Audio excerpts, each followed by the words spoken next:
Voilà, on a un comportement qui est comme ça, non pas qu'on ne veuille pas partir, encore une fois, ils veulent partir, mais d'une volatilité de la demande très très fort. Parce que le consommateur, enfin le touriste, il entend toujours tous les jours des choses, et là on a été malheureusement un petit peu trop gâté cette année, entre la grippe, hein, avec les accidents d'avion, puisqu'on est au deuxième là, avec évidemment tous les problèmes dus à la conjoncture, et qui font que... Et puis, il n'y a pas que la conjoncture, ça se traduit par les revenus, mais ça, on a vu qu'il y avait une tension déjà sur le pouvoir d'achat depuis des années avec notre baromètre, mais c'est surtout cette nouvelle notion, on est en train de travailler là-dessus, faire de la recherche sur la notion de précarité. C'est-à-dire qu'on peut en même temps avoir un salaire qui finalement est là, on n'est pas... Mais la notion de précarité, si on se dit que peut-être on risque d'être licencié, on n'a plus la même vision sur la dépense, et notamment celle de loisirs. Et donc ça peut créer une tension, encore une fois, même si on n'est pas encore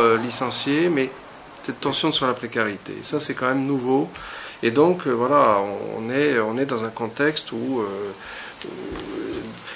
de relative invisibilité, hein, pour prévoir. Malgré tout, on a des tendances d'intention de départ pour 2009. On a mesuré pour la première fois cette année.